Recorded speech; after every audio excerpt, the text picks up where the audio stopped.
Hi friends, welcome to the cinematic mysteries. ఈ వీడియోలో మనం ఒక్కసారైనా ఇలాంటి మూవీస్ని చూడాలనిపించే టాప్ 5 సైఫై మూవీస్ ఏంటో మీకు చెప్తాను. Number 5, passengers. ఈ మూవీలో హ్యూమన్స్ అందరూ కలిసి ఒక పెద్ద స్పేస్ షిప్లో వేరే ప్లానెట్ మీదకి వెళ్తూ ఉంటారు. బట్ మూవీ మధ్యలో వచ్చే ట్విస్ట్ వల్ల ఈ మూవీ చాలా ఇంట్రెస్టింగ్గా మారుతుంది. ఈ మూవీ మీకు ప్రైమ్లో అవైలబుల్గా ఉంది. Number 4, the Martian. ఈ మూవీలో కొంతమంది సైంటిస్టులు మార్స్ మీద ఎక్స్ప్లోర్ చేయడానికి వెళ్తారు. వాళ్ళు రిటర్న్ వచ్చేటప్పుడు అనుకోకుండా మన హీరో తప్పిపోతాడు. మార్స్ మీద మన హీరో ఒక్కడే ఎలా సర్వైవ్ అయ్యాడు అనేది ఈ మూవీ మీకు ప్రైమ్లో అవైలబుల్గా ఉంది. Number 3, arrival. ఎర్త్ మీదకి కొన్ని ఏలియన్ స్పేస్ షిప్స్ వచ్చి ల్యాండ్ అవుతాయి.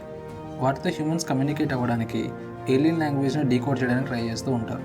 ఈ మూవీ చాలా స్లోగా, చాలా ఇంట్రెస్టింగ్గా ఉంటుంది. ఈ మూవీ మీకు ప్రైమ్లో అవైలబుల్గా ఉంది. Number 2, Inception. ఈ మూవీని హాలీవుడ్లో ఒక మాస్టర్ పీస్ అని చెప్పొచ్చు.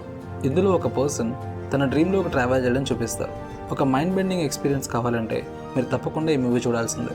ఈ మూవీ మీకు ప్రైమ్లో అవైలబుల్గా ఉంది. Number 1, Interstellar. స్పేస్ మూవీస్లో ఒక ట్రెండ్ని సెట్ చేసిన మూవీ అంటే ఇంటర్స్టెల్లార్ అని చెప్పొచ్చు. ఈ మూవీ మనకి ఒక డిఫరెంట్ కైండ్ ఆఫ్ ఎక్స్పీరియన్స్ ఇస్తుంది. ఇందులో మనకు అర్థం కాని సైంటిఫిక్ కాన్సెప్ట్స్ చాలా ఉంటాయి. ఈ మూవీని ఫస్ట్ టైం చూసిన వాళ్ళకి చాలా మందికి అర్థం కాదు. నా ఛానల్లో ఇంటర్స్టెల్లార్ మూవీని ఫుల్గా ఎక్స్ప్లెయిన్ చేస్తూ ఒక వీడియో చేశాను. Please go and watch. ఈ మూవీస్లో మీకు ఏ మూవీ ఇష్టమో కమెంట్ చేయండి. అండ్ ఇలాంటి సైఫై మూవీస్ గురించి మీరు ఇంకా తెలుసుకోవాలంటే ప్లీజ్ ఇప్పుడే మీరు నా ఛానల్ని సబ్స్క్రైబ్ చేసుకోండి. అండ్ అలాగే ఈ వీడియోని లైక్ చేసి ప్లీజ్ మీ ఫ్రెండ్స్తో షేర్ చేయండి. Thank you so much guys.